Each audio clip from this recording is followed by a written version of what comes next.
हरे कृष्णा, राधे राधे। स्वागत है आपका कन्हैया स्टोरी की आध्यात्मिक यात्रा में। अगर आप भी कान्हा जी से प्यार करते हैं, अगर आपने भी घर में लड्डू गोपाल स्थापित किए हुए हैं और आप सोच रहे हैं कि सर्दियों में उनकी खास सेवा कैसे करें, उनको किन चीज़ों का भोग लगाएं, तो आप बिल्कुल सही वीडियो पर आए हैं। आइए जानते हैं कि सर्दियों में लड्डू गोपाल की सेवा कैसे करें और किन 6 चीज़ों का उन्हें भोग लगाएं जिससे हमारे घर में धन दौलत भरी रहे, सुख समृद्धि भरी रहे और लड्डू गोपाल भी खुश रहे। तो आइए जानते हैं। सनातन धर्म में लड्डू गोपाल के लाखों भक्त हैं। लगभग सभी हिंदू घरों में लड्डू गोपाल विराजित होते हैं। मान्यता है कि लड्डू गोपाल यानी कि ठाकुर जी को घर में विराजित करने के साथ उनकी विधि विधान के साथ सेवा करने और देखभाल करने से घर में वैभव की प्राप्ति होती है और व्यक्ति के जीवन से कई समस्याओं से छुटकारा मिलता है। इतना ही नहीं, घर में सुख शांति का वास बना रहता है। शास्त्रों में लड्डू गोपाल की सेवा के कुछ नियम बताए गए हैं। भक्त लड्डू गोपाल यानी कि ठाकुर जी की सेवा और देखभाल उसी तरीके से करते हैं जैसे एक छोटे बच्चे की जाती है।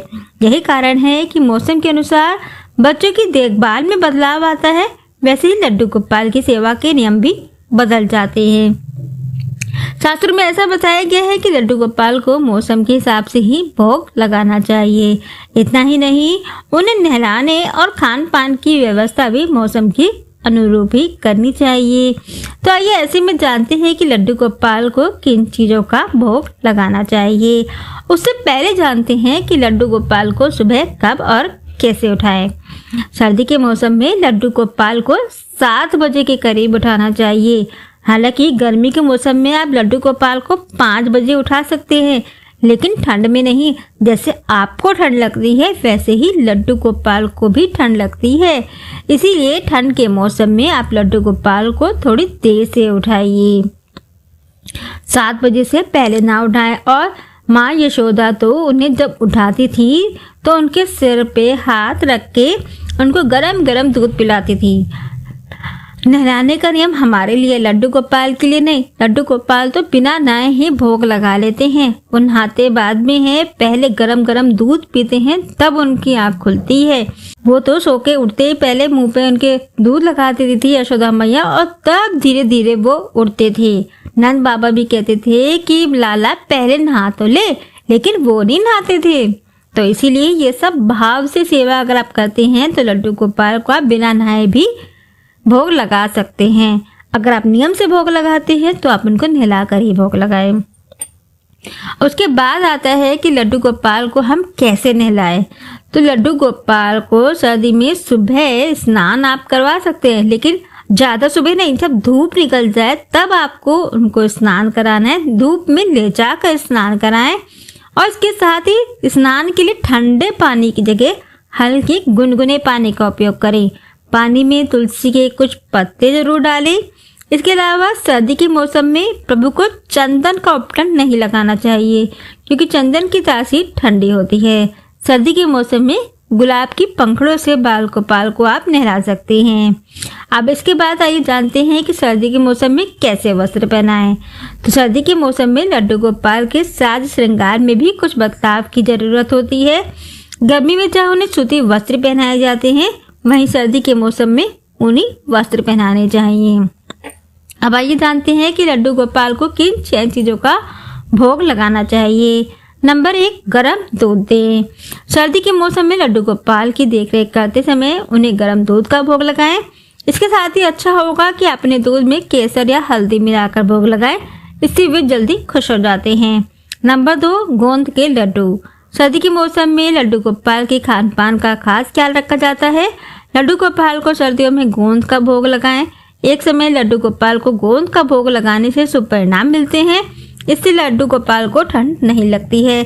अलसी के लड्डू, गोंद के लड्डू, हल्दी के लड्डू, इनका भी आप भोग लगा सकते हैं। तिल के लड्डू का भोग आप लगा सकते हैं। गोंद के लड्डू या फिर गाजर के हलवे जैसे गर्म तासीर वाली चीज़ों का भी आप भोग लगा सकते हैं। गज्जक का भोग आप लगा सकते हैं। रेवड़ी का आप भोग उन्हें लगा सकते हैं। नंबर 3 आता है पीले लड्डू का भोग लगाएं। शास्त्रों के अनुसार भगवान विष्णु को पीला रंग बेहद प्रिय है। ऐसे में श्री हरि के अवतार को पीले रंग की चीज का भोग लगाने से शुभ फलों की प्राप्ति होती है। इसलिए सर्दियों में आप लड्डू गोपाल को किसी भी तरह के पीले रंग के लड्डू का भोग आप लगा सकते हैं, जैसे कि बेसन के लड्डू का भोग लगा सकते हैं, मोतीचूर के लड्डू का आप भोग लगा सकते हैं, रसमलाई का भोग आप उन्हें आप लगा सकते हैं। नंबर 4 आता है साग का भोग। सर्दियों में साग बहुत आता है और साग सेहत के लिए बहुत फायदेमंद रहता है। ऐसे में लड्डू गोपाल को साग का भोग लगाने के साथ ही उनका स्वास्थ्य सही रहेगा और कुंडली में आपका बुध ग्रह को मजबूती मिलेगी। आप साग के परांठे यानी कि मेथी के परांठे, पालक के परांठे, इनका भी आप उन्हें भोग लगा सकते हैं। गरम गरम परांठों पर मक्खन डालकर आप उन्हें भोग लगा सकते हैं। नंबर 5 आता है पंजरी का भोग लगाएं। ज्योतिष शास्त्र के अनुसार सर्दियों में लड्डू गोपाल को पंजरी का भोग लगाएं तो इससे घर की सारी परेशानियां दूर हो जाएंगी और घर में खुशहाली आएगी। नंबर 6 आता है पपीते का भोग लगाएं। बता दें कि सर्दियों में लड्डू गोपाल को पपीते का भोग जरूर लगाएं। ये सेहत के लिए अच्छा होता है और बाल गोपाल इससे बेहद प्रसन्न होते हैं। तो ये थी 6 चीजें।